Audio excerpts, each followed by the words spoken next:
Bismillahirrahmanirrahim. Assalamualaikum warahmatullahi wabarakatuh. Waalaikumsalam warahmatullahi wabarakatuh. Alhamdulillahi rabbil alamin. Wa bihi nasta'in. Wa sallallahu ala khairi khalqihi ajma'in. Muhammadin wa alihi at-tayyibin at-tahirin. Allahumma salli ala Muhammad wa ali Muhammad.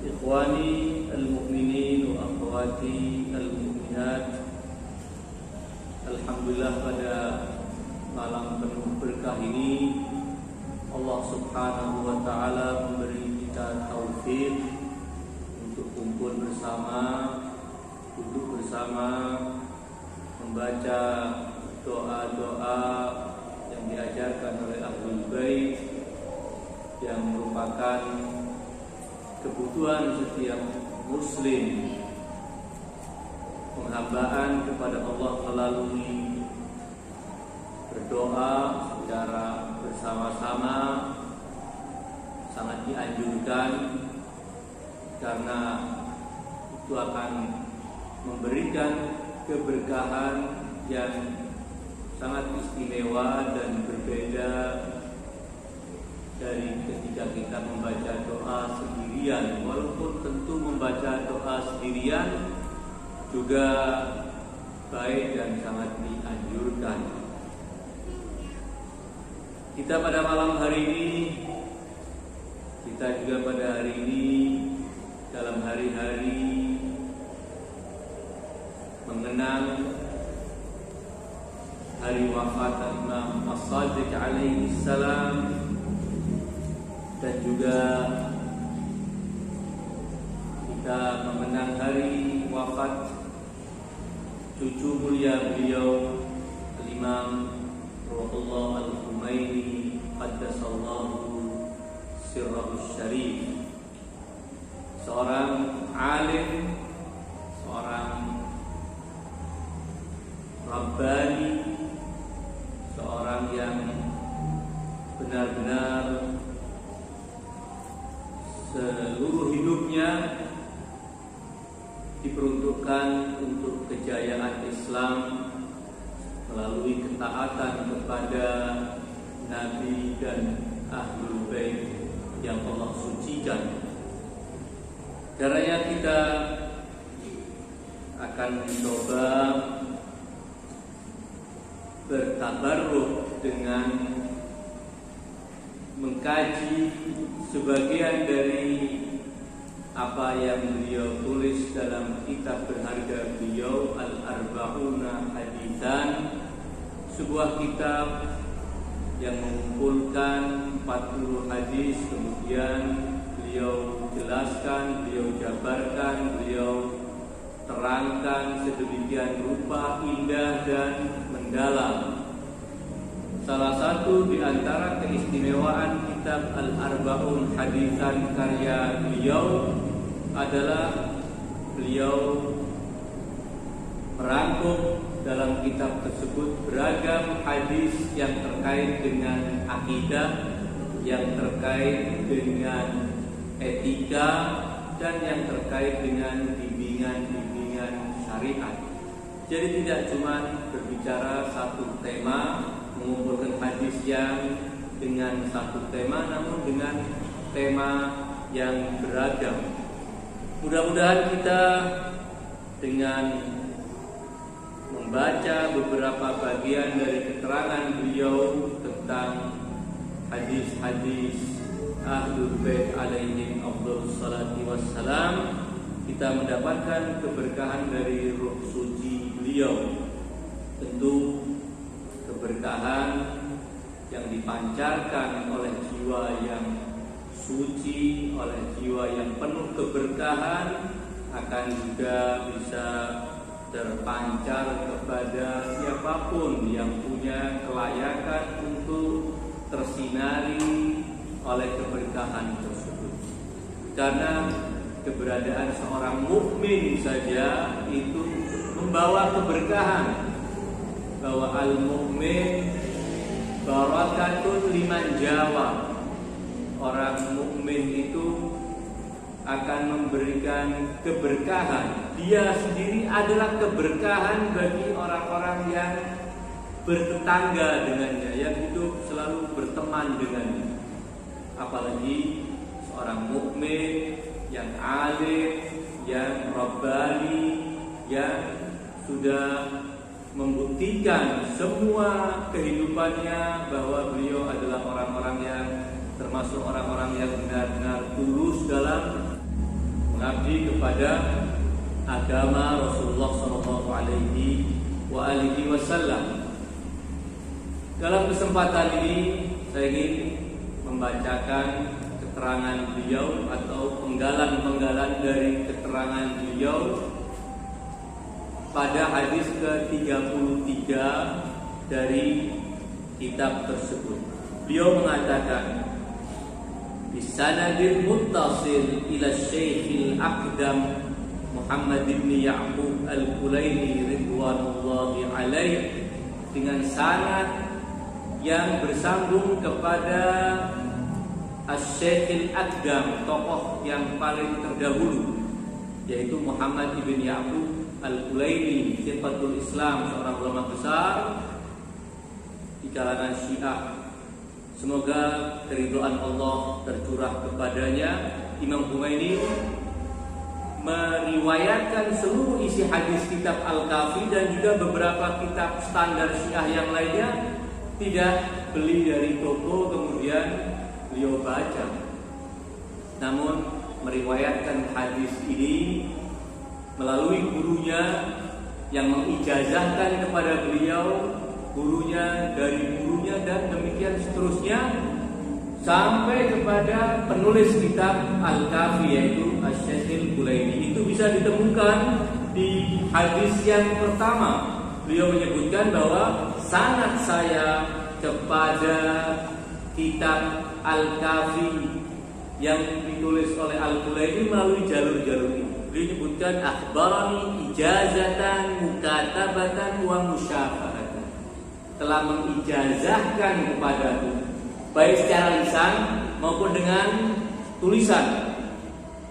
Ada guru yang mengijazahkan kepada beliau bahwa saya ijazahkan kepadamu kitab Al-Kafi, seluruh isinya kamu boleh riwayatkan atas nama saya. Siapa guru beliau?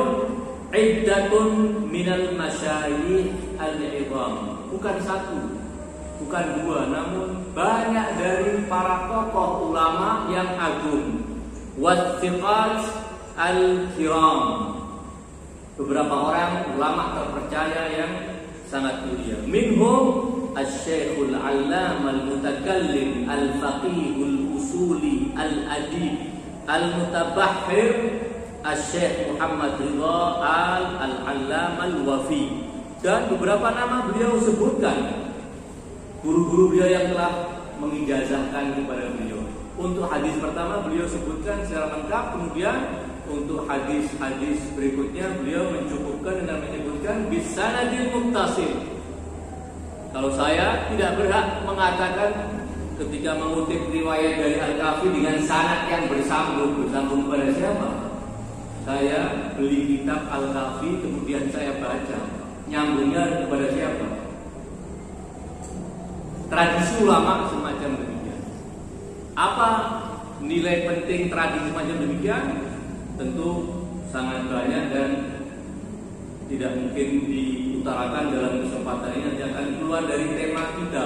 Namun itu terkait dengan kajian dalam ilmu hadis dengan sanad yang bersambung kepada Asy-Syekhil Kulaini dari Ahmad ibn Muhammad, dari Al-Husain ibn Sa'id, dari ulama yang menyebutkan kepada beliau An-Ubaid ibn Zurara, An-Muhammad ibn Marid.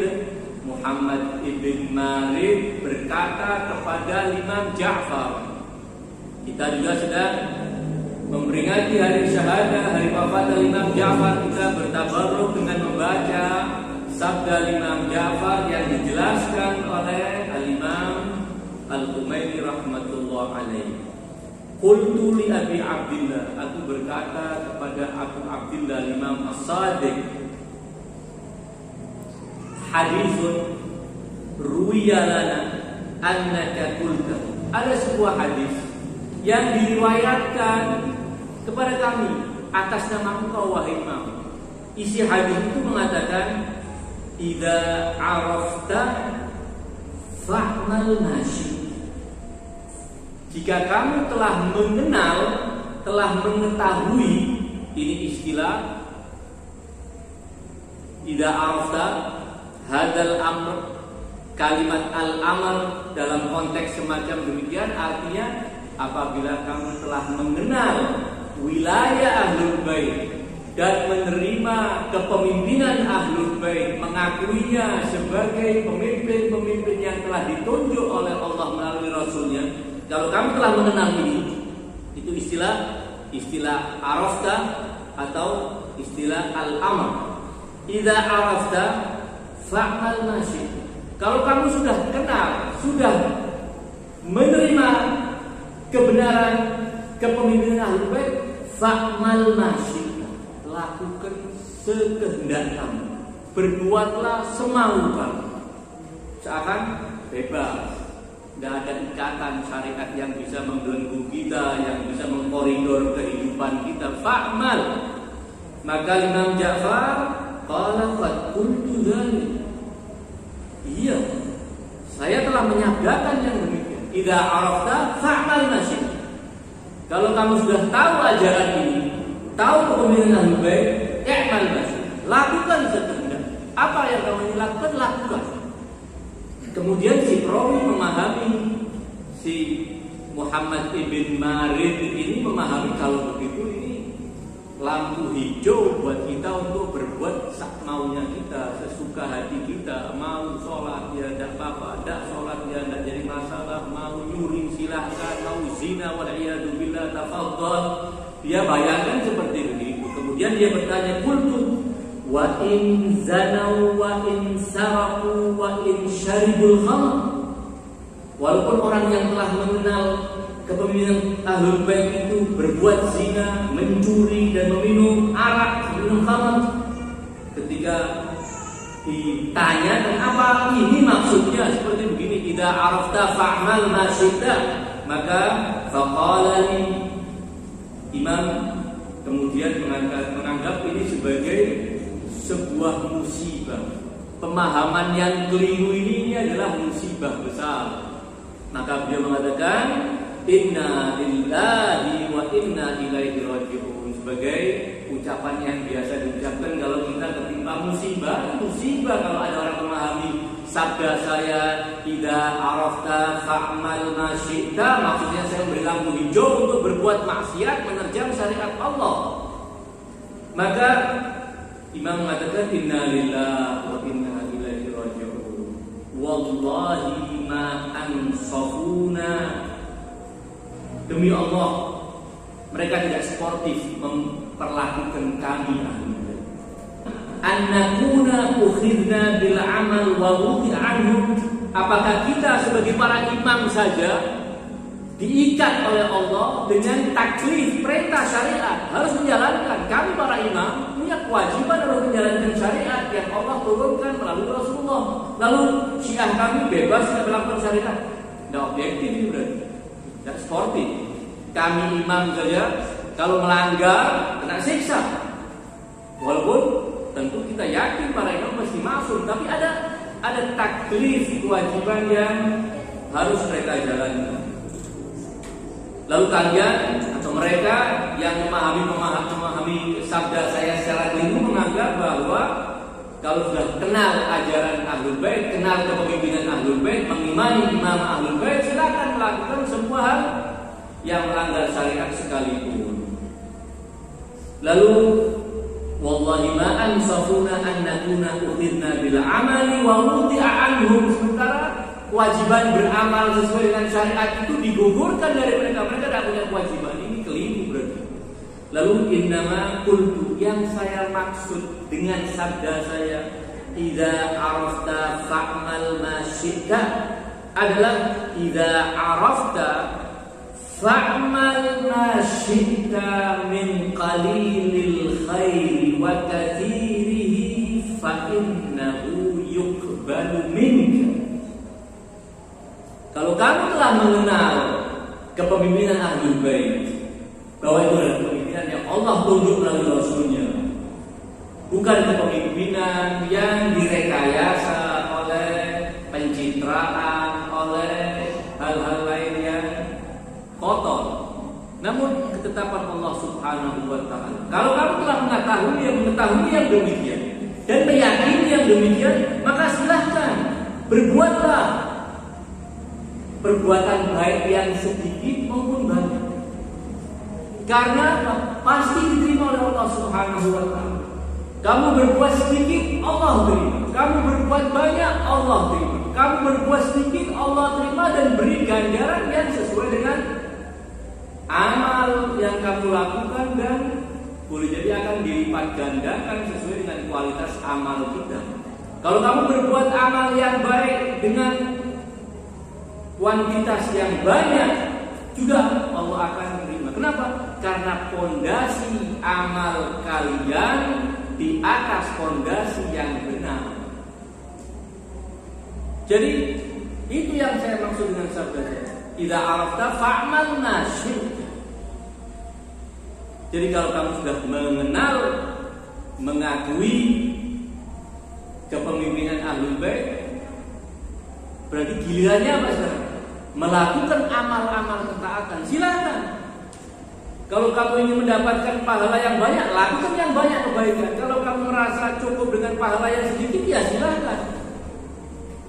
Tetapi yang pasti amal itu Allah akan terima. Nah, kalau belum mengenal yang demikian, tidak percaya kepada Allah Subhanahu wa Ta'ala, tidak percaya kepada Rasulullah, tidak percaya kepada sabda-sabda Nabi, tidak percaya dengan apa yang Rasulullah sampaikan dari Allah Subhanahu wa Ta'ala, betapapun amal yang dilakukan oleh seorang itu banyak jumlahnya, tidak ada nilainya di sisi Allah Subhanahu wa Ta'ala. Dari sini hadis ini beliau sebutkan dalam judul Wilayatu Ahlul Bait alaihissalam. Di sini kita mengetahui bahwa ada nilai penting dan sangat mendasar dan kunci bagi keimanan kepada imamat dan wilayah Ahlul Bait. Ini yang menjadi penekanan dalam keterangan Al-Imam Al-Khumaini rahmatullah alaihi. Hadis ini dan hadis-hadis yang serupa dengan ini yang beliau nanti akan jelaskan, beliau jabarkan dalam dua sub pembahasan. Mulai halaman ke 643 hingga halaman 634. Beliau mengatakan begini, fasul, ada pasal setelah beliau menerangkan makna kata dan secara ringkas apa yang dimaksud dalam hadis ini, terjemahan lah kalau bahasa Indonesia. Setelah beliau menerjemahkan hadis ini dengan bahasa Arab, beliau menulis sebuah pasal yang beliau beri judul demikian, faslun fil jam'i bainal akhbar allati tahuthu 'alal ibadati wa tarkil ma'siyati wa ba'dil akhbaril lati tukhalifuha zahiran. Pasal bagaimana mengkompromikan antara hadis-hadis yang menekankan, yang memerintahkan dengan sangat agar kita beribadah dan meninggalkan maksiat. Bagaimana kita mengkompromikan hadis-hadis dengan tema itu, dengan penekanan yang sangat tentang keharusan harus hati-hati dalam menjalani kehidupan sesuai dengan koridor syariat, harus beribadah dengan sekuat tenaga kita, harus meninggalkan maksiat sekuat tenaga kita, dengan hadis-hadis yang terkesan zahirnya menyalahi hadis-hadis itu. Maksudnya apa? Hadis-hadis seperti tadi yang boleh jadi mengatakan yang penting kamu cinta Ali, lainnya aman. Yang penting kamu mengikuti dan percaya, yang penting kamu mengimani wilayah Ahlul Bait, sisanya aman. Ini kan dua kelompok hadis yang terkesan secara zahir kontradiksi. Satu kelompok hadis menekankan bahwa ibadah itu harus menjadi prioritas kita dalam hidup. Jangan main-main dengan sekedar membanggakan keyakinan kita tentang imamah Ahlul Bait, namun kehidupan kita berantakan, keluar dari koridor syariat, tidak beribadah kepada Allah, tidak meninggalkan maksiat kepada Allah Subhanahu wa taala. Ini sekelompok riwayat mengesankan ada penekanan yang sangat tentang hal ini. Sementara di bagian lain juga sabda para imam mengatakan bahwa yang penting yang akan menjadi kunci keselamatan adalah kalian beriman kepada wilayah Ahlul Bait. Secara zahir mungkin dianggap ini kontradiksi antara dua kelompok riwayat ini. Imam Khomeini mengatakan bagaimana kita mengkompromikan dua riwayat ini. Supaya kita juga tahu tradisi ulama. Ya. Tradisi ulama itu makin dalam ilmu mereka, makin luas wawasan mereka, makin punya kehati-hatian dalam menerima maupun menolak. Lah orang-orang yang seperti kita atau paling tidak seperti saya yang jadi ustadznya juga dadakan, sekolahnya serba nggak pernah tuntas, itu kan paling gampang. Wah ini bertentangan dengan ayat, buang saja hadisnya. Padahal bukan bertentangan dengan ayat, bertentangan dengan pemahaman kamu yang salah. Kamu harus pelajari dulu lebih dalam seperti apa. Artinya kegegabahan itu biasanya ciri orang yang pas-pasan dan semangatnya melebihi kapasitas ilmunya. Alaihi Imam mengatakan demikian. I'lam anna man yuraji' al-akhbar al-ma'thurata fi tarjamati hayatir Rasulil Akram wa a'immatil huda alaihi wasallam. Ketahuilah bahwa orang yang meneliti sejarah hidup Rasulullah dan para imam suci Ahlul Bait, bagaimana cara ibadah mereka, bagaimana mereka mencurahkan puncak kemampuan mereka dalam beribadah kepada Allah. Wa yuraji' tadarru'ahum wa buka'ahum wa dhullahum wa maskanatahum wa khasyatahum wa huznahum amama sahati qudsil izzah. Dan bagaimana tadarruh mereka, bagaimana mereka menghinakan diri, tunduk kepada Allah Subhanahu wa taala, menangis terseduh-seduh, merendahkan diri mereka, menampakkan kepapahan dan kehinaan mereka, rasa takut mereka, rasa sedih mereka di hadapan Allah Subhanahu wa taala. Dan bagaimana munajat mereka, bagaimana munajat mereka di hadapan zat yang akan mengabulkan semua hajat umat manusia, yaitu Allah Subhanahu wa taala. Dia akan menemukan jumlah yang secara pasti lebih banyak dari sekedar mutawatir. Berita yang pasti bahwa mereka sangat luar biasa dalam menghambakan diri kepada Allah Subhanahu wa taala.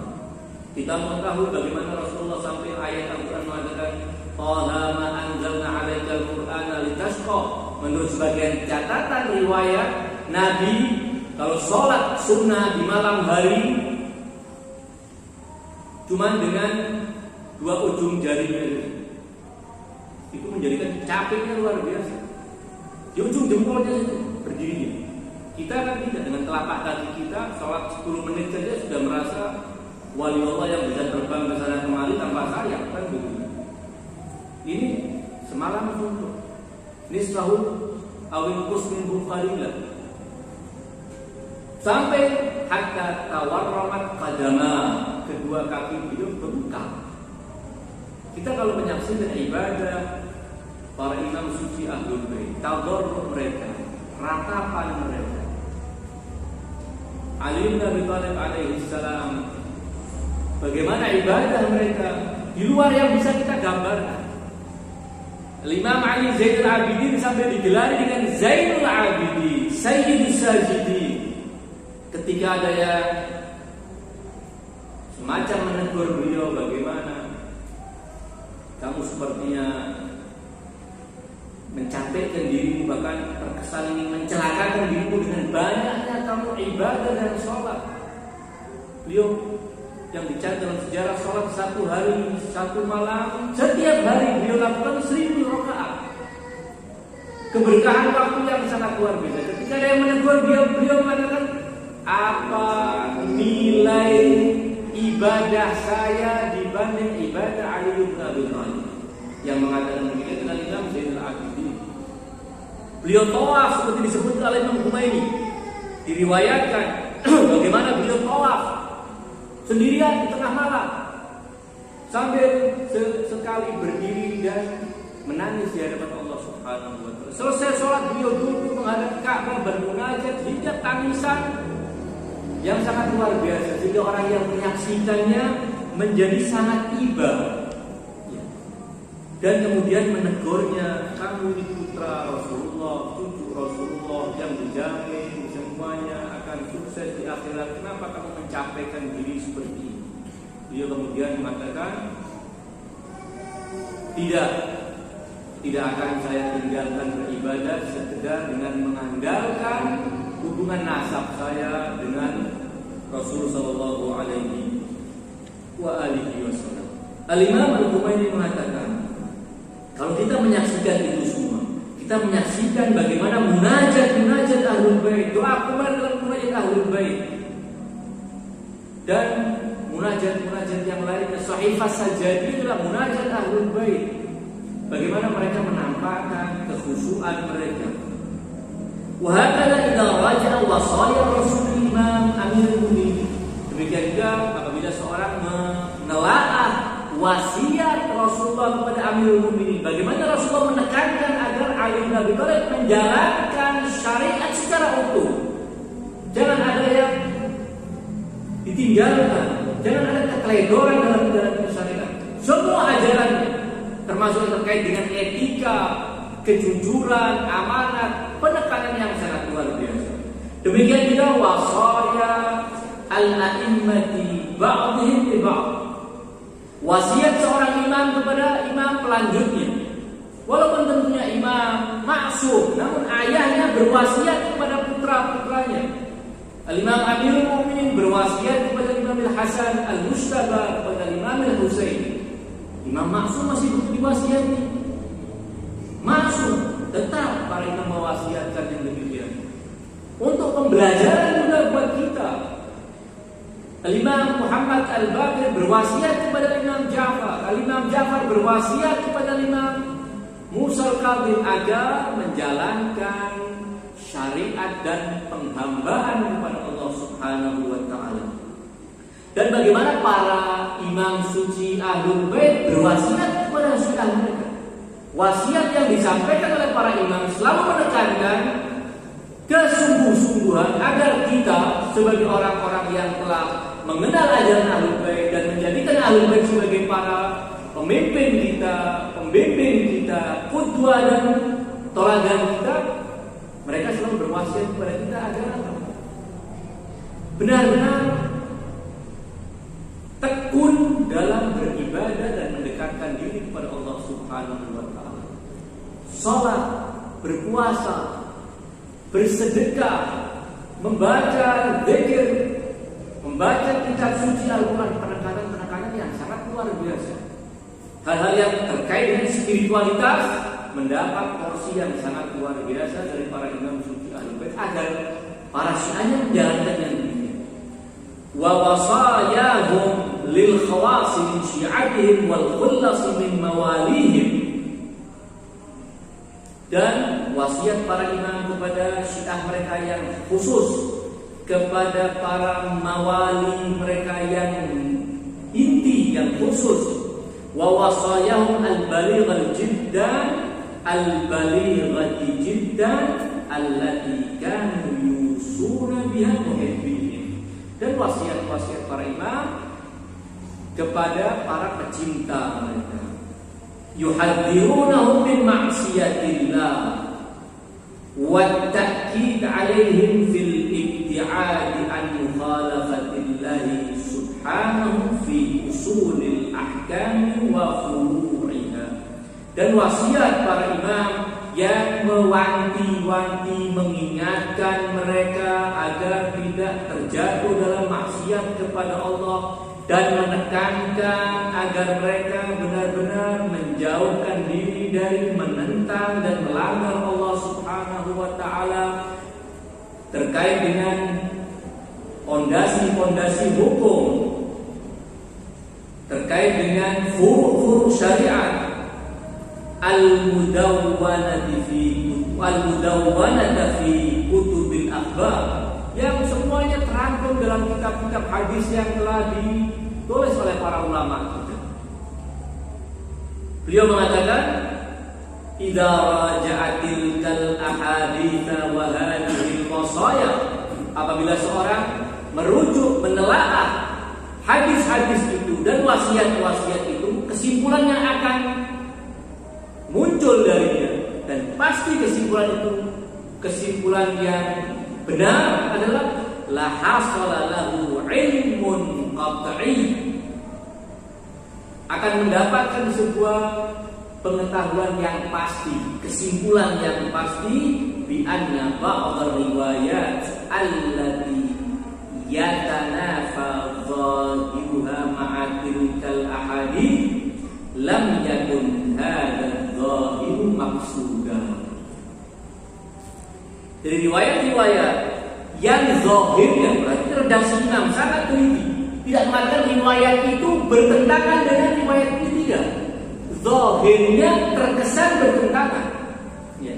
Zahirnya terkesan bertentangan. Ini sebuah kehati-hatian dalam menyikapi riwayat-riwayat atas nama Ahlul Bait. Nanti kita akan baca keterangan Imam Bukhari yang lebih dalam lagi bagaimana menyikapi riwayat-riwayat kita.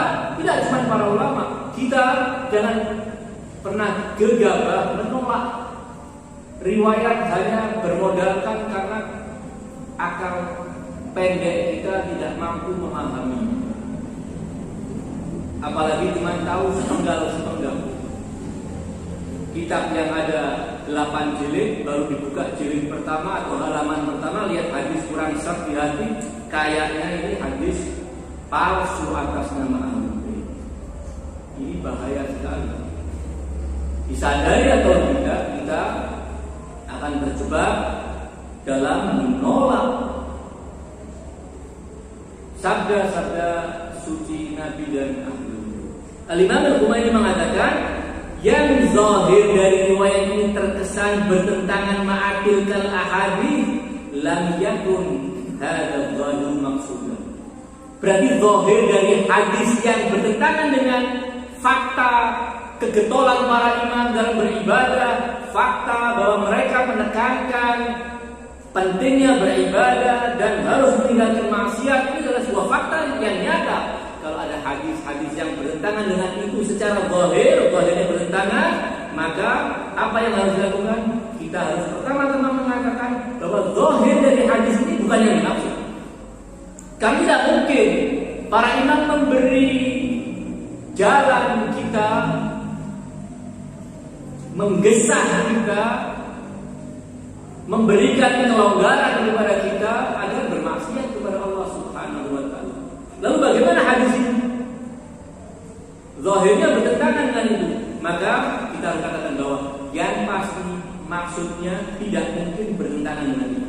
Zahir makna hadis itu tidak mungkin ini maksudnya. Pasti ada makna lain yang boleh jadi kita belum memahami. Fala budda min ta'wil hadhihi al-akhbar bi suratin la tatadarabu ma'a tilkal ahadits as-sarihah al-qat'iyyah. Pertama yang harus dilakukan, kita harus menakwil hadis itu. Perhatikan. Fala budda min ta'wil hadhihi al-akhbar, harus ditakwil sehingga tidak berbenturan dengan fakta yang sudah nyata-nyata benar tersebut. Atau langkah kedua, awil qiyami bil jam'i baina hadaini ta'ifataini minal aqwal. Atau kita berusaha mengkompromikan yang terkesan bertentangan, ternyata kita carikan analisanya, kita bisa kompromikan sehingga tidak bertentangan. Ini jalan kedua. Wa illam yumkin ta'wil walal jam'ul urfi. Ditakwil tidak bisa. Tidak ada peluang untuk menakwil. Ya. Dikompromikan dengan fakta yang nyata tadi juga tidak ketemu. Tidak bisa dikompromikan. Ya. Lalu apa? Kalau ditakwil tidak bisa. Dikompromikan tidak mau lapor. Dua kelompok ini tidak mau lapor. Ya. Yang satu mengatakan harus beribadah, harus menjauhkan maksiat. Yang satu mengatakan yang penting berwilayah pada ahlul bait.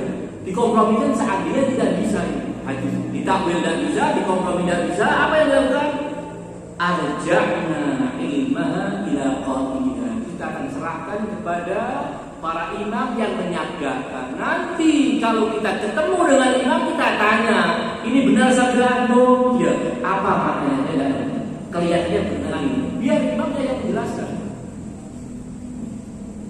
Jangan asal cari tombol delete terus riwayatnya. Kecuali kalau memang palsu, tidak bisa dikompromikan dan memang bukan hadis, sesuatu yang palsu atas nama ahlul bait. Kalau tidak, sekedar ketidakmampuan kita menakwil, ketidakmampuan kita mengkompromikan, kita hendaknya mengembalikan kepada ahlinya, kepada yang telah menyabdakannya. Wa nahnu la nastati'u fi hadzal kitab an nasta'il jami'at tilkal aqwal. Tidak mungkin dalam kitab ini saya akan rangkum semua hadis-hadis yang menekankan kewajiban untuk beribadah, yang menceritakan kepada kita bagaimana getolnya Nabi dan para imam dalam beribadah dan wasiat-wasiat mereka sangat banyak. Yang mungkin saya kumpulkan di sini. Namun saya akan sebutkan beberapa contoh kata Imam Khomeini, walakinnana naftaru li dzikri ba'd riwayat min at-ta'ifatain hatta tattadhiha haqiqatul hal. Tapi dari dua kelompok ini akan saya sebutkan contoh-contohnya saja.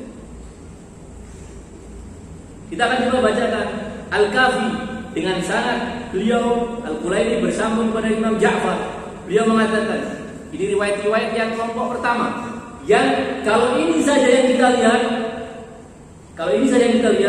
kita semua, paling tidak saya, jelas sudah harus dicoret dari keanggotaan Syiah Ahlul Bait. Tidak pantas. Jauh dari sifat-sifat terlalu jauh. Apa riwayatnya? Syiah kata Imam Ja'far, Syiah kami hum asyahibun, orang yang sampai pucat-pucat mukanya. Adzabirun, sampai kering bibirnya. Anahilun, kurus badannya. Alladzina idza jannahumul lail istaqbaluhu bihusnin. Apabila mereka telah ditutup oleh gelapnya malam, mereka menghadap malam ini dengan penuh kesedihan. Duduk bersimpu di mihrab Allah, zikir kepada Allah, menangisi kekurangannya, menangisi dosanya, menangisi keteledorannya, sedih akan nasib akhirat nanti. Kalau begini bagaimana saya mati dalam kondisi macam demikian? Kita kan tidak. Malam, alhamdulillah, apalagi pas malam minggu kan. Malam itu, kalau kata syairnya Muawiyah mengatakan, nasihati anaknya yang namanya Yazid, wahai putraku yang saya calonkan untuk menjadi khalifah Rasulullah nanti. Karena terkenal Yazid itu pemabuk yang suka teler di siang hari tanpa malu di hadapan teman-temannya di istana. Maka Muawiyah menasihati dirinya. Dan ini dalil syar'i bagi pencitraan.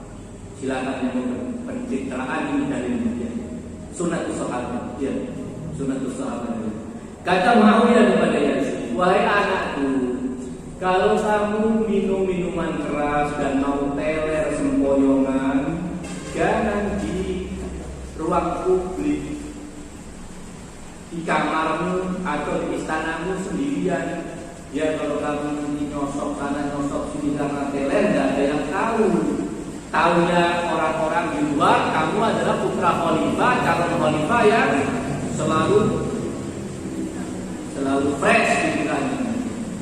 Dan kalau kamu mau berpesta melampiaskan kebejakanmu, jangan di siang hari. Jadikan keheningan malam ini sebagai tirai penutup, biar aman dan ada orang yang tahu. Sementara Ahlul Bait mengatakan bahwa Syiah kami harus memanfaatkan waktu malam untuk ibadah secara maksimal. Ini satu di antara riwayat ini. Cukup? Apakah cukup cuma sebagai Syiah dan bernilai Ahlul Bait? Tidak. Harus seperti ini. Siapa di antara kita yang tidak dilakukan? Kalau ini yang diterapkan, nanti yang benar-benar terdaftar sebagai Syiah Ahlul Bait di abad ini paling ada berapa ratus orang dari ratusan juta ini. Sangat sedikit. Beliau mengatakan dan riwayat-riwayat yang berbicara dengan tema ini itu sangat banyak. Kemudian riwayat yang lain dari Mufaddal, dia berkata, Imam Ja'far bersabda, iyyaka wasaflata, hati-hatilah engkau dari safla, hidup yang rendahan, tidak berkualitas, hidup yang tidak benar, tidak sesuai dengan aturan syariat, terhina yang kehidupan yang ini. Fa inna ma syi'atu Ali, karena sesungguhnya Syiah Ali itu hanyalah man affa batnahu wa farjah, orang yang menjaga kehormatan perut dan farjinya, washtadda jihaduhu, dan keras kesungguh-sungguhannya dalam ibadah. Jihad bukan perang, tidak mesti perang. Jihad artinya kalimat istahada, jihad itu sungguh-sungguh dalam beribadah. Wa amila li khaliqihi, selalu berbuat untuk Tuhan. Semua perbuatannya demi Tuhan, tidak cuma waktu sholat, tetapi total kehidupannya, semua aktivitasnya demi Tuhan. Karena Tuhan, karena mencari keridhaan Tuhan. Tidak ada sesuatu lain yang memotivasi aktivitas ini. Wa amila li khaliqihi wa raja sawabahu wa khafa iqabahu, mengharap pahalanya, takut akan siksanya. Fa idza ra'aita ulaik fa ulaika syi'atu Ja'far, kalau kamu menyaksikan yang seperti itu, itulah Syiah Ja'far. Kalau bukan, berarti bukan Syiah Ja'far. Tinggal kita cek, kita masukkan di sini, kan demikian. Terlepas dari itu, bahwa riwayat-riwayat semacam demikian menekankan betapa pentingnya kita menjalankan kehidupan dalam koridor syariat, beribadah secara maksimal kepada Allah, meninggalkan maksiat secara total sekuat tenaga kita. Riwayat yang lain, Imam Abu Ja'far Al-Baqir alaihi salam berkata kepada sahabat beliau yang bernama Khaythama, ini untuk kita sekarang. Beliau berkata kepada Khaythama, abligh syi'atana, sampaikan kepada Syiah kami, anna la nughni minallahi syai'an, kami tidak akan bisa memberikan kecukupan apapun untuk kalian di hadapan Allah. Semua akan menghadap Allah dan mempertanggungjawabkan amal perbuatannya dan menggadaikan nasibnya masing-masing. Jangan mengandalkan kami. Kami tidak akan bisa memberikan apapun. Wa abligh syi'atana annahu la yunalu ma 'indallahi illa billah. Sampaikan kepada Syiah bahwa kedudukan istimewa di sisi Allah tidak akan bisa diraih kecuali dengan amal. Artinya tidak cuma dengan wilayah hukum, harus dengan amal. Wa abligh syi'atana annahum idza qamu bima umiru annahum humul faizuna yaumal qiyamah. Katakan sampaikan kepada Syiah kami, apabila mereka berbuat sesuai dengan yang mereka diperintahkan oleh Allah Subhanahu wa taala, maka mereka orang yang akan sukses setelah di hari kiamat. Dan riwayat-riwayat yang semacam demikian sangat banyak. Al-Imam Al-Baqir juga berkata kepada sahabat setia beliau Jabir Al-Ju'fi, mengatakan demikian, ya Jabir, ayat fi man yantahilu tasyayu'a an yaqula bihubbina ahlul bait. Wahai Jabir, apakah cukup seorang yang menyandar, mengimani tasyayyu' dan berkata meyakini kecintaan kepada kami ahlul bait, apa cukup dengan bertasyayyu', dengan cinta kepada kami ahlul bait? Fa wallah ma syi'atuna, demi Allah, Syiah kami itu hanya ini, selain ini tidak masuk dalam kategori Syiah kami. Orang-orang yang cuma mengaku sebagai Syiah, mengaku sebagai pecinta kami ahlul bait, tidak masuk kalau tidak memenuhi kriteria ini. Artinya kecintaan kita pada ahlul bait, keyakinan kita tentang wilayah ahlul bait, kepemimpinan ahlul bait tidak akan berguna. Kesannya seperti begitu dari riwayat, kecuali apabila poin-poin ini terpenuhi oleh kita. Apa di antaranya? Fa wallahi ma syi'atuna illa man ittaqallaha wa aqama. Syiah kami tidak lain hanya orang yang bertakwa dan taat kepada Allah. Hadisnya panjang, kemudian dipotong oleh Imam ini sampai pada bagian ini. Fattaqullah, maka kalian hendaknya bertakwa kepada Allah. Wa'malu lima indallah, berbuatlah untuk meraih apa yang ada di sisi Allah. Laisa bainallah wala baina ahadin qarabah, tidak ada hubungan kekerabatan antara siapapun dengan Allah. Allah bukan kerabat dia bukan kerabat Allah. Allah Tuhannya, dia hambanya, bukan hubungan kekerabatan.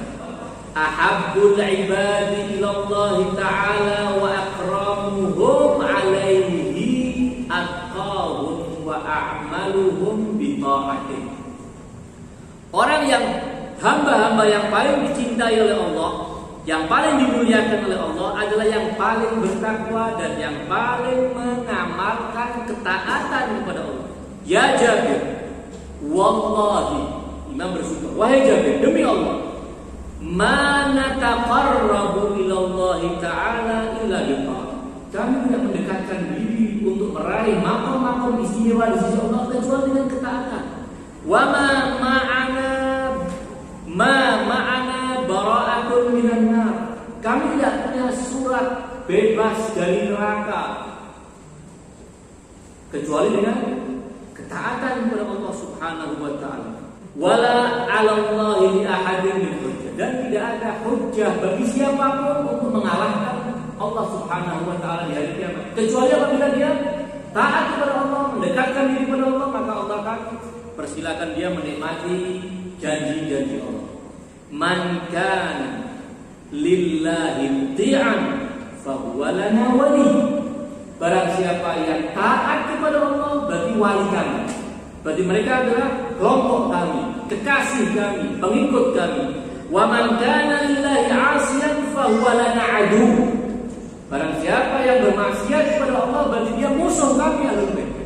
Wa ma tunalu wilayatuna illa bil amali wal amal. Dan kewilayahan kami, berwilayah kepada kami, mengimani wilayah kami, memperoleh manfaat dari wilayah kami tidak akan bisa dicapai kecuali dengan amal dan ketaatan. Serta riwayat-riwayat yang lain. Kemudian kata beliau, ini adalah sebagian hadis-hadis yang mulia itu yang secara tegas mengatakan bahwa hawa nafsu, keinginan-keinginan yang melanggar di dalam kehidupan dunia ini itu adalah menjadikan kita menjadi ahli dunia dan ahli maksiat, dan menjadikan semua amal yang kita lakukan adalah amal yang fasid dan batil. Ditambah lagi ayat-ayat Al-Quran. Beliau mengatakan begini. Lalu beliau mengatakan, wa tuqabilu hadhihi riwayat ahaditsu ukhra. Riwayat-riwayat yang sangat banyak menekankan poin tadi, ada riwayat lain yang berhadapan-hadapan dengan ini. Riwayat yang mengatakan apa? Bahwa dan itu tidak sedikit jumlahnya. Dan diriwayatkan dalam kitab-kitab yang mu'tabarah. Tidak mudah kita akan menolak dan tidak boleh secara serampangan kita akan menolak riwayat-riwayat seperti itu. Wa tuqabilu hadhihi riwayat ahaditsu ukhra ma'thuratun an ahli bait alaihi wassalam wa mazkuratun fil kutubil mu'tabarati aidan. Riwayat-riwayat yang terkesan berhadapan-hadapan dengan riwayat yang poin kelompok pertama ini juga diriwayatkan dalam kitab-kitab yang mu'tabar dan jumlahnya tidak sedikit. Tetapi kata beliau, walakinnana nastati'u an najma'a baina mu'zami hadhihi riwayat wa tilkal akhbar bil jam'is sahihil urfi. Tetapi kita masih bisa mengkompromikan antara hadis-hadis kelompok pertama dengan hadis-hadis kelompok kedua, yang apa isinya hadis kelompok kedua itu mencukupkan dengan sekedar berwilayah kepada ahlul bait tanpa melibatkan amal soleh dan meninggalkan maksiat dalam memperoleh keselamatan di akhirat. Dua kelompok riwayat. Imam Bukhari telah mengatakan kami bisa mengkompromikan antara dua kelompok riwayat yang menekankan pentingnya wilayah ahlul bait sebagai dasar kehidupan dan keimanan kita, dan riwayat-riwayat yang menekankan pentingnya beribadah, pentingnya beramal saleh, meninggalkan maksiat. Bagaimana Imam kemudian mengkompromikan itu? Wa idza lam yakunil jam'u maqbulan, seperti yang beliau telah sampaikan tadi. Dan ketika mengkompromikan tidak bisa dilakukan, walam yakunit ta'wilu mungkinan, menakwil juga tidak bisa, maka mastata'at hadhihi riwayah fi muqawamati tilkal ahadits sahihahis sahih. Riwayat-riwayat yang memberikan kelonggaran agar yang kesannya memberikan kelonggaran kepada maksiat, kalau tidak bisa ditakwil, tidak bisa dikompromikan, maka kita tidak akan menggugurkan riwayat kelompok yang pertama dengan mengatakan ternyata tidak penting beribadah, ternyata tidak penting beramal saleh, meninggalkan maksiat, yang penting cuma berwilayah pada ahlul bait. Kita tidak akan gugurkan kelompok yang pertama ini. Ini kata beliau. Riwayat-riwayat kelompok pertama didukung oleh hadis-hadis yang sahih, oleh ayat-ayat suci Al-Quran, oleh akal sehat kita. Kemudian ini beliau mengatakan, di antara contoh-contoh hadis yang terkesan bahwa cukup iman, cukup beriman pada wilayah ahlul bait sebagai kelanjutan pada iman kepada Rasulullah dan iman kepada Allah Subhanahu wa taala. Apa di antara riwayat itu? Riwayat yang disebutkan oleh Al-Qulaini dalam kitab Al-Kafi. Al-iman la yadhurru ma'ahu 'amalun wa kadzalika al-kufr la yadfa'u ma'ahu 'amal. Iman itu apa? Iman itu adalah yang tidak akan memberikan madarat sedikit pun perbuatan yang dilakukan oleh hamba. Selama dia punya iman, perbuatan apapun tidak akan mencelakakan dia. Kufur itu apa? Kufur itu adalah sesuatu yang tidak akan memberikan manfaat. Amal yang dilakukan oleh seorang hamba tidak akan bermanfaat baginya kalau dia punya kufuran. Berarti sekarang yang menjadi dasar keselamatan, kunci keselamatan, iman, kunci kebinasaan dan kehancuran di akhirat adalah kufur. Amal saleh, meninggalkan maksiat tidak masuk dalam kunci tersebut. Ini riwayat yang pertama. Wa hunaka riwayatun ukhra bihadzal maqbul. Riwayat yang lainnya juga banyak yang seperti itu. Riwayat lain di antaranya beliau nanti akan sebutkan satu persatu. Bagaimana beliau mengatakan ini? Cara mengkompromikan antara dua riwayat, dua kelompok riwayat. Pertama, apa yang dilakukan oleh Al-Majlisi, penulis kitab Al-Bihar, Syekhul Muhaddits Al-Jalil Al-Majlisi alaihi rahmah, yang dimaksudkan bahwa keimanan ketika dimiliki dan disandang oleh seorang, dia tidak akan mendapatkan madarat apapun dari amal apapun yang dia lakukan. Itu maksudnya gimana?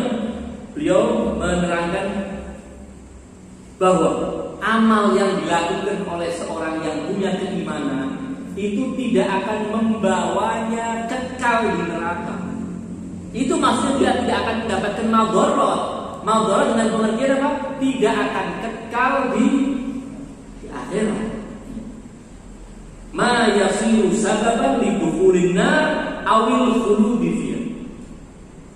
Tidak akan menjadikan sebab dia masuk ke dalam neraka, atau apalagi diabadikan, dikekalkan di dalam neraka. Ini beliau kutip keterangan Al-Majlisi. Kemudian Imam Khomeini mengatakan boleh jadi ini benar, tetapi saya punya pandangan lain, bahwa keimanan tidak akan memberikan madarat bagi seorang, dan kekufuran tidak akan memberikan manfaat bagi seseorang. Amal yang dilakukan oleh seorang yang punya keimanan, apapun bentuk amal termasuk maksiat, tidak akan memberikan madarat. Amal apapun termasuk kebaikan yang dilakukan oleh seorang yang kafir, tidak akan memberikan manfaat. Maksudnya apa? Imam Khomeini mengatakan demikian, bahwa seorang yang punya keimanan dalam hatinya, keimanan itu adalah cahaya yang akan memercikkan kesadaran dalam diri, sehingga betapapun dia bergelimang dalam dosa, namun masih ada cahaya dalam hatinya, takut kepada Allah Subhanahu wa ta'ala. Ada rasa takut dari siksa Allah yang pedih. Ada pengharapan yang besar untuk mendapatkan ampunan dan rahmat Allah berdasarkan keimanan dia. Sehingga atas dasar rasa takut ini, dia mungkin akan diampuni oleh Allah Subhanahu wa ta'ala. Dia mungkin akan bertaubat kepada Allah Subhanahu wa ta'ala. Sehingga keimanan itu akan menyelamatkan dia, tidak akan menjadikan dia celaka gara-gara amal yang dilakukan. Demikian juga sebaliknya, seorang yang kafir, betapapun dia berbuat baik, tetapi tidak ada cahaya iman dalam dirinya, tidak ada pengharapan kepada rahmat Allah, tidak ada rasa takut kalau dia berbuat jelek. Sedangkan ketika dia berbuat baik pun tidak ada rasa pengharapan. Dia berbuat baik mungkin untuk menolong karena empati kemanusiaan dia. Tidak ada qurbatan ilallah, untuk meraih rahmat Allah, mendapat pahala Allah. Tidak ada dalam hatinya. Tidak punya keimanan kepada Allah, tidak punya keimanan kepada Rasul, tidak punya keimanan kepada wilayah akhir. Ini yang beliau jelaskan. Beliau mengatakan wayadhunnu al-katib, maksudnya beliau al-katib menganalisa hadis ini, mengatakan demikian, bi annahu yumkinu hamlu hadhihi akhbar. Riwayat-riwayat itu bisa kita maknai demikian. Ala annal iman, keimanan itu yunawwirul qalba qalilan. Betapapun iman itu sangat kecil kualitasnya, tapi tetap dia bercahaya walaupun redup. Kalau kafir gelap gulita, tidak punya keimanan dalam jiwanya. Mukmin masih punya walaupun keimanannya sangat kecil. Ada keimanan yang kemampuan menyinari jiwanya dan lebih dari sekedar lilin kecil. Ada yang punya keimanan kayak matahari menyinari, bukan cuma dirinya, menyinari sekitar. Sekalipun seorang yang banyak berbuat keburukan, namun dia masih punya keimanan, yunawwirul qalba qalilan wa fi darajatin mahdudatin, tentu dalam kadar yang terbatas. Fa idza tarafal insanu khati'atan aw dzamban, apabila seorang melakukan kesalahan dan dosa, maka tawaffaqa bi barakati dzalikan nur wa malakatil iman min mu'alajati tilkal jarirati bit taubati war ruju'i ila Allah. Berdasarkan cahaya keimanan itu, dia bisa memperbaiki kondisinya melalui taubat, kembali kepada Allah Subhanahu wa ta'ala. Fa Fa inna sahibal imani billahi wal yawmil akhir. Seorang yang beriman kepada Allah dan hari akhir, orang yang masih punya keimanan kepada Allah dan hari pembalasan, pasti dia takut setelah berbuat keburukan.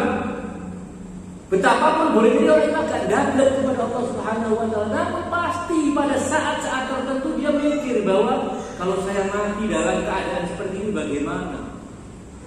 Menyesali, dan itu taubat. Walaupun belum dia ucapkan. Dalam riwayat Imam Al-Baqir mengatakan kafa bin najati taubat. Sekedar menyesali itu taubat. Kemudian dia mengharap ampunan Allah, sebuah nilai yang sangat luar biasa ketika dia tidak berputus asa untuk mendapatkan rahmat Allah Subhanahu wa taala. Berkat apa? Berkat keimanan yang ada dalam dirinya.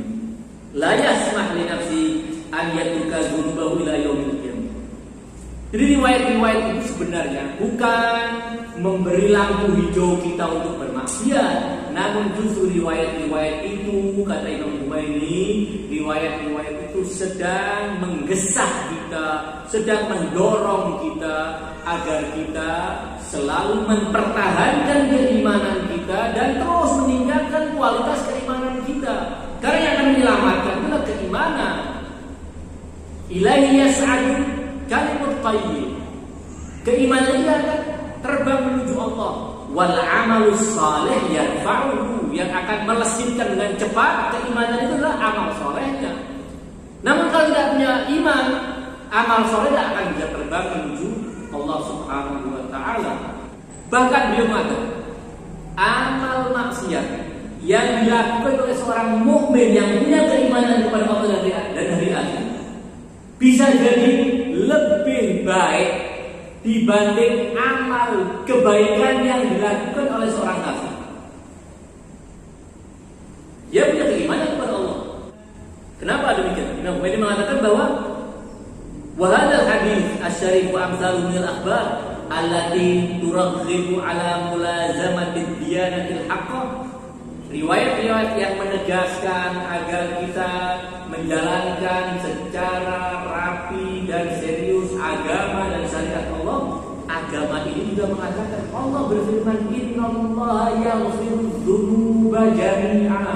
Agar kita tidak putus asa, Allah akan mengampuni semua dosa.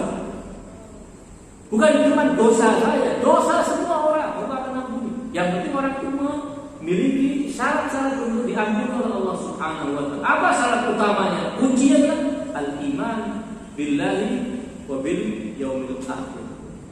Walihada nastati'u an naqul bi anna sayyi'atil mu'minin afdalu min hasanatil akharin allati la tuqbal. Keburukan-keburukan yang dilakukan oleh kaum mukminin itu lebih baik dari kebaikan-kebaikan yang dilakukan oleh orang-orang yang tidak mukmin, yang tidak diterima oleh Allah Subhanahu wa taala. Tidak diterima oleh Allah Subhanahu wa taala. Sementara mukmin masih punya jaminan Allah akan mengampuni dengan berkat keimanan dia. La'allal hasanat, bahkan la'allal hasanat allati la tahtawi ala syara'itil qabul mithlul imani wal wilayah. Bahkan boleh jadi kebaikan-kebaikan yang tidak memuat syarat-syarat diterimanya amal. Apa syarat-syarat diterimanya amal? Al-iman wal wilayah. Itu tantawi ala zulumatin aktsara min az-zulumatil mawjudati fi sayyi'atil mu'minin. Amal-amal yang kesannya amal hasanat ini justru di dalamnya memuat kegelapan-kegelapan yang lebih gelap dari keburukan yang dilakukan oleh seorang mukmin. Non mukmin berbuat kebaikan bukan saja tidak diterima, tetapi mengandung kegelapan dalam jiwa mereka. Kegelapan yang lebih dari kegelapan yang ada dalam jiwa seorang mukmin karena dia berbuat maksiat dan melanggar kepada Allah Subhanahu wa taala. Kenapa demikian? Al-mu'min alladzina ya'ishuna fi halil khaufi war raja natijata nuril imanil musyaqi fi qulubi. Lebih baik kegelapan yang dilakukan, kegelapan akibat atau dari perbuatan-perbuatan baik yang dilakukan oleh non-mukmin itu lebih gelap dibanding kegelapan yang diakibatkan oleh maksiat-maksiat yang dilakukan oleh kaum mukminin yang masih punya pengharapan, rasa takut kepada Allah, mengharap ampunan Allah karena cahaya iman yang memancar tersebut. Jadi dengan demikian, wa ala ayyi hal la budda wa ala ayyi hal la yadullu hadzal hadits ala anna ahlal iman la yuhasabun ala sayyi'atihim kama huwa qahir.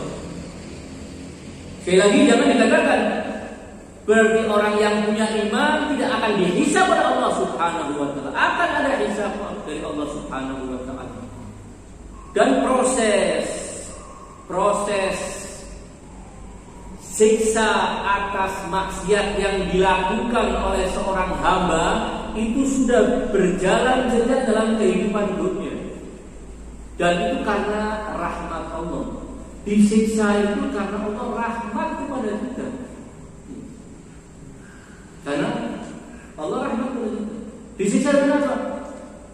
Dikasih sakit, dikasih kadang kemiskinan, kondisi ekonominya tidak pernah kunjung selesai, repot terus hidup.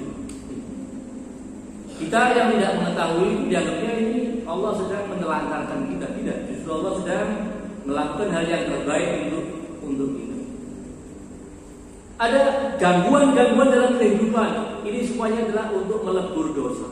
Sehingga ketika kita menghembuskan napas terakhir kita, ajal menjemput kita, Israel mencabut nyawa kita, dosa-dosa yang boleh jadi kita belum sempat memohon ampun kepada Allah. Karena banyaknya dosa, jumlah dan kuantitas dan kualitasnya juga dan karuan luar biasanya sampai lupa. Yang belum sempat bertaubat kita mungkin akan diampuni Allah karena Allah telah menghukum kita dengan berbagai proses penghukuman tersebut. Ada riwayat mengatakan bahwa orang yang sakit itu akan menjadi pelebur dosanya. Makin sakit, dosa yang dihapus oleh Allah, makin dosa-dosa yang berat-berat.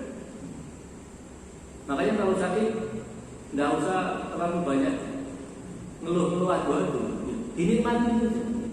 Alay, menjelang kematian sudah beres, berarti masuk alam barzakh aman. Seandainya di dunia belum beres, pelebur-pelebur dosa itu belum melunturkan semua dosa, kita akan dilanjutkan proses penyuciannya di mana? Di barzakh. Barzakh ini kondisi yang paling mengerikan buat kita. Kata Imam Ja'far, kalian harus bersiap-siap menghadapi nasib kalian di barzakh karena kami tidak punya otoritas di sini. Di akhirat kami punya otoritas syafaat. Di barzakh tidak ada otoritas syafaat. Karena ini proses penyucian. Di barzakh disiksa. Jangan terus ala kolehal, mending di barzakh ya daripada di neraka. Jangan. Namun ala kolehal ini kalaupun sampai ada seorang hamba belum bisa suci menjelang kematiannya di barzakh proses. Sehingga ketika nanti dibangkitkan di hari kiamat beres. Masuk hisab cepat, imigrasinya langsung masuk surga. Di akhirat juga masih belum bisa dituntaskan. Maka ada proses dimasukkan ke neraka untuk beberapa waktu, disucikan dulu di situ. Kalau seandainya proses syafaat tidak bisa berlaku buat orang ini, walaupun sangat kecil, akan ada yang namanya syafaat Rasulullah SAW. Kita yakin dan beriman dengan syafaat Rasulullah, dan keimanan kita tentang syafaat kepada Rasulullah tidak menjadikan kita makin merasa termotivasi untuk maksiat. Tidak. Justru kita harus berhati-hati, karena maksiat demi maksiat boleh jadi akan melunturkan keimanan kita sehingga kita tidak berhak mendapatkan syafaat Rasulullah SAW dan syafaat ahlul bait di akhirat. Jadi proses-proses itu berlaku. Seorang yang mukmin al-iman la yadurru ma'ahu amal, ya ini maksud. Dia tidak akan dimasukkan ke dalam neraka, ataupun kalau masuk ke dalam neraka tidak akan dikekalkan ke dalam neraka. Sementara orang yang kafir berarti dia tidak punya tiket untuk selamat di akhirat. Itu. Maka dengan demikian, keburukan yang dilakukan oleh seorang mukmin itu nilai keburukannya tidak sebanding dengan nilai keburukan yang dilakukan oleh nilai kebaikan yang dilakukan oleh seorang yang kafir sekalipun dia melakukan kebaikan. Karena sekali lagi kembali kepada keimanan tersebut. Jadi Al-Imam Al-Humaini menekankan bahwa keimanan kepada Ahlul Bait sesuatu yang penting. Namun dia harus kita hukum dengan amal-amal kebaikan. Imam Bukhari menekankan bahwa jangan pernah meremehkan tentang kunci keselamatan yang namanya berwilayah pada Ahlul Bait dengan sekedar mengandalkan dia beramal saleh. Apa nilai amal saleh kalau tidak didasarkan dan dilandasi kepada keyakinan yang benar sesuai dengan yang Allah minta dari kita. Jadi cara mengkompromikan riwayat-riwayat itu adalah demikian. Wilayah tetap penting, beramal dan beribadah juga penting. Namun kunci dari semua kesuksesan di akhirat itu adalah keimanan dan berwilayah kepada Ahlul Bait. Mudah-mudahan kita mendapatkan keberkahan dari kalimat-kalimat bercahaya yang disampaikan oleh Imam Al-Humaini dalam tafsiran dan penjelasan beliau tentang hadis ke-33 dalam kitab Al-Arba'una Hadisan. Dan kita tutup uraian ini dengan kita membacakan surat Al-Fatihah dan kita hadiahkan kepada Roh Suci Al-Imam Al-Humaini rahmatullah alaihi. Ala hadhihi niyyah wa kulli niyyatin salihah. Al-Fatihah. Tasbihuha as-salatu ala Muhammad wa ali Muhammad. Allahumma salli ala Muhammad wa ali Muhammad. Allahumma salli ala Muhammad wa ali Muhammad. Allahumma salli ala Muhammad wa ali Muhammad.